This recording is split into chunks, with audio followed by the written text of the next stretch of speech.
I'm Janine, and this is KUCI 88.9 FM in Irvine, and this is Get the Funk Out. Standing by to join me is best-selling author, life coach, and sociologist Martha Beck, and she's going to explain why integrity is needed now more than ever in these tumultuous times. It's actually the key to a meaningful and joyful life. Her new book has come out, The Way of Integrity, and we're going to talk about this and lots more. Welcome to the show. Oh, thank you so much for having me. My pleasure. Congratulations on your book. I know you're thinking, wow, in a pandemic, really?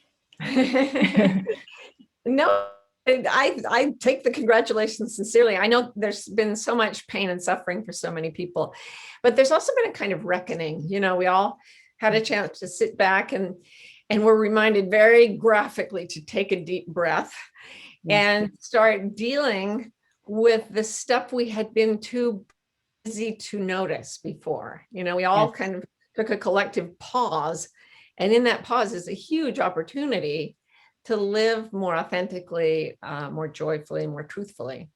Which gives you this inner peace.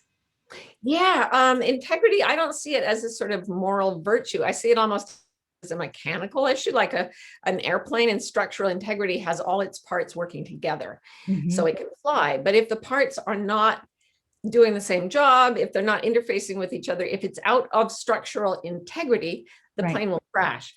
And when we're out of alignment with ourselves, when we're, you know, just not living the lives that we deeply feel we're meant to live, we also crash, because we're meant to pay attention and to get our integrity back. And that is the way to happiness.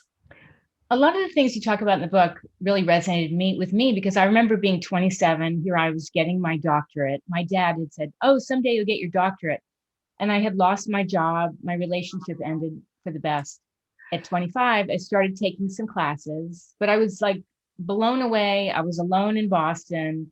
Ooh. But I was in graduate school. I was so busy and so stressed. And my uncle pulls me aside and says, when are you going to get married? Really? Not on my to-do list. Right. Well, when do you think I should get married? Because that's what people have done through most of time. It's like when people look at us and expect us to do things, we do them. And that is culture. That's how human beings work together. And the opposite of culture is nature. So your true nature knows your path, knows your mission, knows what will make you happy. But your culture is designed to make you work with the people around you. And even before you know how to talk, there's pressure on you to abandon your true nature and do what the culture wants you to. And that's where you lose yourself. Yeah. That's what I mean by falling out of integrity. It's not a deliberate lie. In fact, it's usually our effort to be good. We're trying to be good by someone else's standard, and we lose ourselves. And then we just start to hurt a lot. Yes. And I feel like that can happen at a really young age, and we're like people pleasers, and we want to do the right thing, and we want to be loved, and you just keep suppressing, and it stacks up. Absolutely. And some of us are born into environments that are more accepting of our true selves than others, but all of us are going to bump into a cultural norm at some point that isn't right for us. And at that point, knowing how to trust oneself, how to recognize what feels true to you, and how to go with it no matter what. Yeah. I like to say, finding your integrity will give you every single thing you need to be happy, all the money, all the love, all the health, everything, but it will cost you everything else. Yeah. Everything that makes you unhappy has to go. Absolutely. And that's pretty stark. Yeah. How did you decide to tie this into Dante and the Divine Comedy? When I was 18 and I read everything as self-help because I so desperately needed help. I was sick, I was depressed, and I didn't really remember ever not being depressed. So I started reading the Divine Comedy for school. And he says, it begins in the middle of my life. I awoke, I came to myself in a dark forest. I had lost my way. I had no idea where I was or why, and I didn't know how to get out. And I thought, well, that sounds familiar. So then to get out of that, he calls it the dark wood of error. He goes through the Inferno, hell.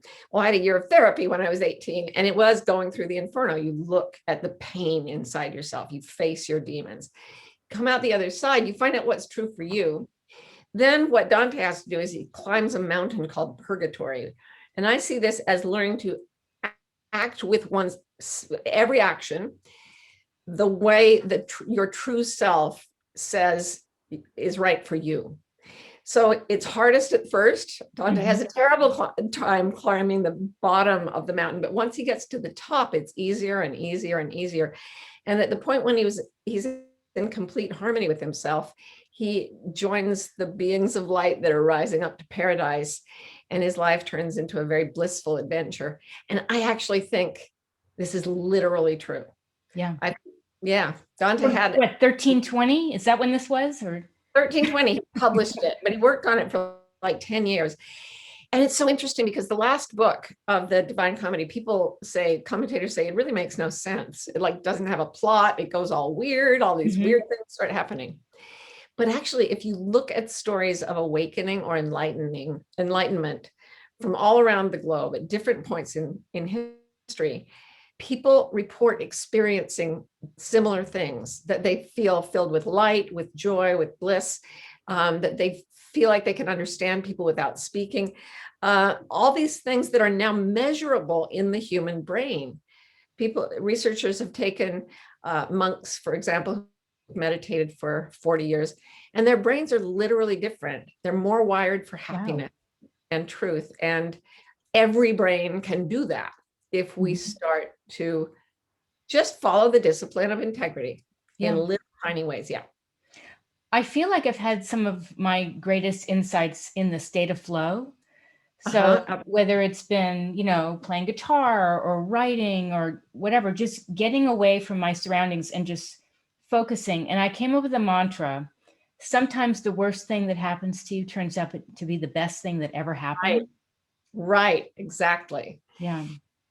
That's been true my whole life. I just read something that said, what is chaos for the ego is grace for the soul. And what is grace for the ego is chaos for the soul. So my life has been thrown into chaos.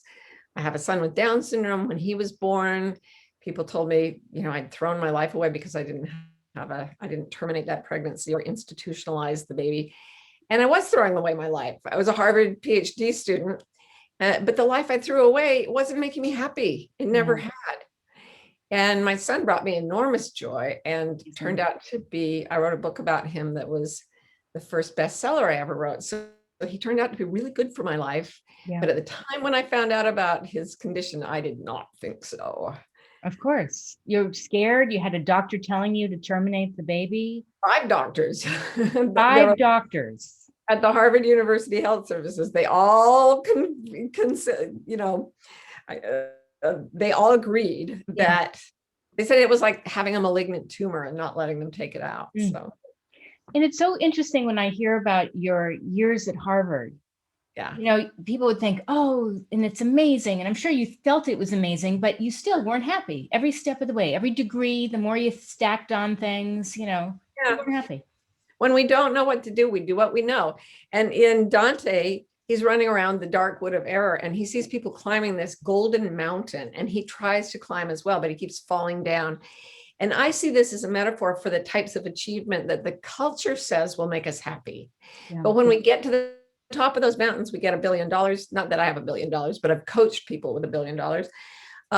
We, win an Academy Award or an Olympic gold medal. I've coached people who've done all those things, and it never makes them happy. Yes. Going through one's own internal inferno and then bringing your actions in line with your truth, that's what makes you happy.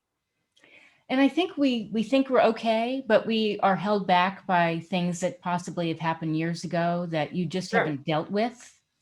Yeah, going into the inferno is looking at everything in you that you believe with your mind that is a lie to your heart.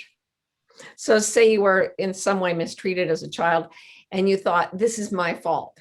The thing that gets you stuck, the thing that continues to cause pain because it's not true, is that thought. It could be, I deserve this, or I'm no good, or this was my fault. And as long as you hold that belief, it's like a chain that keeps part of you in hell. And the way to break the chain is to really look at the thought, this was my fault, and say, is that true? So the whole Inferno, Dante questions these demons, which I see as part of himself. And when he can see through their lies, he's free of them and he can move on. And that's the process of inner work. Look at that, from how many years ago to now, and how it resonates so true. Yeah. Wow. Yes. Dante just turned like 756, and Whoa. he's still one of my best mentors. Amazing. I want to touch on the fact that, you wrote this book. When did you first start writing this?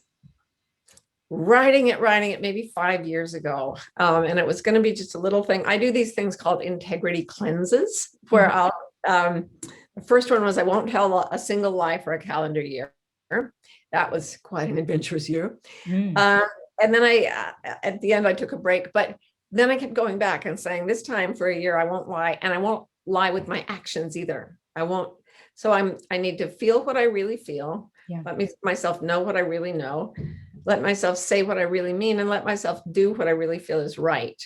So I started doing this as a cleanse, and people kept asking me about it. And I started having these experiences that I thought were pretty interesting. So I decided, I think I can make this into a book.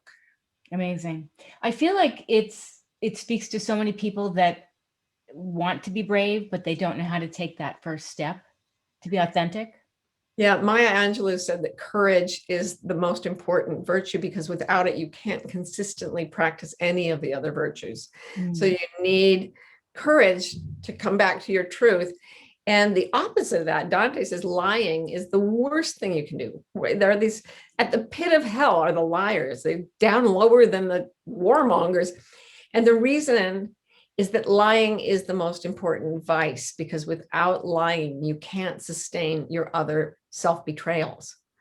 So when you stop, when it's courage on one side and lying on the other, and the moment you stop lying, you're going to need a lot of courage. Yes. Like when we came on, I said, I love your house. And you said, yes, and I don't have to dust. And you touched it, and it's a backdrop. Yeah. Right. So Right. you came out with the truth. Yeah. And it forged a kind of bond of honesty between us. You had the courage to say, look, this is all fake. Yes. And then we laughed together, and we felt closer to each other because we were in the truth now. And we were talking about how we once would have pretended the backdrop was real, but not anymore. I would have. I probably, would have been so nervous. I would have been interrupted or whatever. And now I'm just like, I'm going to be organic, and I'm going to be transparent. Absolutely. Yeah. And I was outside filling my bird feeders because I didn't get the email with the link. And here we are. And we're, that's how life is. We sort of bumble through it. But if we're honest with each other, we can meet with compassion and love for each other's fallibility. Things get really sweet. I agree. What are some things you'd like to leave the listeners with? I love the quote from the German poet Goethe: when you trust yourself, you will know how to live. That's the first and most important thing. And then the second thing is be kind to yourself. Go gently, go gradually. Research shows that small changes over time add up to huge, like turning that airplane 1 degree every half hour. You won't even notice that it's turning, but 10,000 miles later, you'll be in a completely different place. Oh, yeah. So go easy. Go easy. One of the things I didn't talk about, which I wanted to, was the fact you were in the Mormon church, correct? Oh, yes. Born in a very Mormon family in a very Mormon community. I will let you guess where.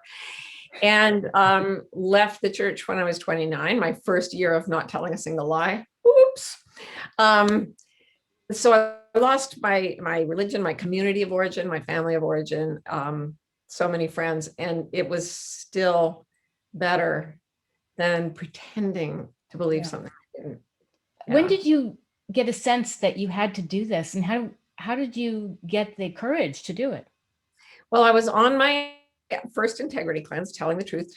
And that was just because I was still not happy. And everything I read said the truth will set you free. So I thought, okay, well, let me just take that literally and not lie. Yes. And so I started noticing that I was pretending to be fine when I wasn't fine. I wasn't telling any big lies. I was just pretending to be fine when I wasn't fine. And as I started shifting away from everything that didn't make me feel like truth, it very quickly became apparent that I didn't believe this. And then I had to deal with the recovery of memories of being sexually abused as a child. I was around women who had been sexually abused. I mean, I really think that the abuse of girls in particular is very, very prominent in those ultra Mormon communities. And I didn't believe it. I didn't believe the doctrines, and I felt like it was doing harm in the world. And so that's what I had to leave. And then 10 years later, I wrote a book about that. I'd come to a place of love and compassion and forgiveness. And from there, something told me it was time to speak out. And so I did, and I got death threats, and people killed all the plants in my yard, and it was still better than they killed all the plants in your yard. Somebody did. Yeah, they threatened my children. My family tried to put me in prison. They told me I'd spend the rest of my life in prison. So yeah, it was adventurous. It was spicy. But you just kept going. I mean, and you have such a great sense of humor. I was watching an interview you did with someone else, and you talked about how they didn't like intellectuals, feminists, or gay people. Oh yeah, the church, one of the leaders said, these are the three enemies of the church in the latter days: intellectuals, feminists, and gay people. Oops, 3 strikes. Checked all those boxes. I check every box. Yeah, see ya. I didn't mean to be the enemy. Yeah. I just didn't that way. Yeah. There will come a time when parts of your culture will say you're attacking our way of life, because you will leave their way of life, and they'll see that as an attack. And that's something I call transformational tension. And you have to be willing to stay your course in compassion and kindness, but do not leave your own truth. And people will either leave, or you are giving them the best possible invitation to come into their own integrity. So they'll come with you. Yeah. I mean, change for so many, including myself, can be frightening, but it also can be the most amazing enlightenment ever.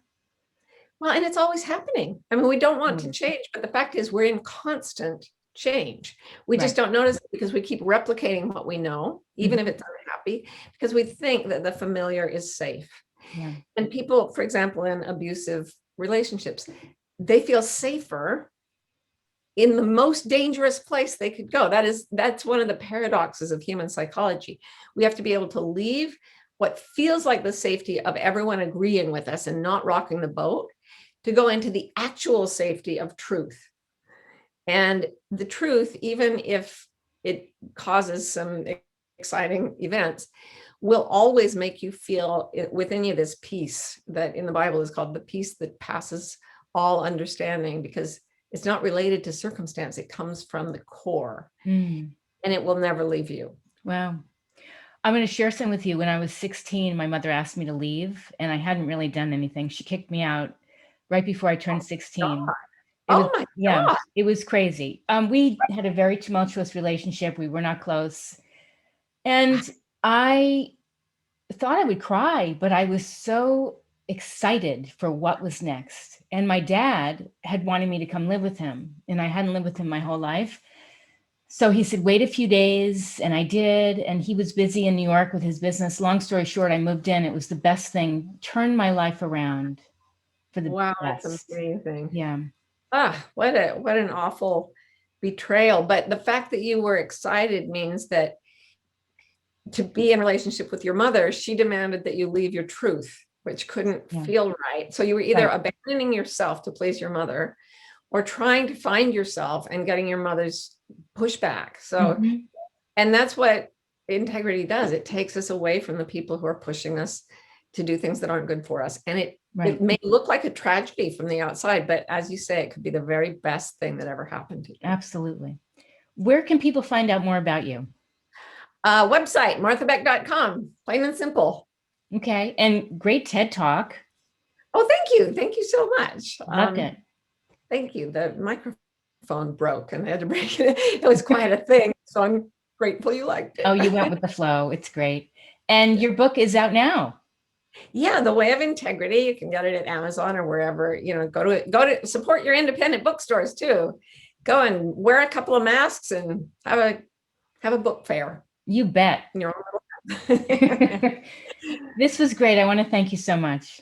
Thank you so very much. It's my pleasure.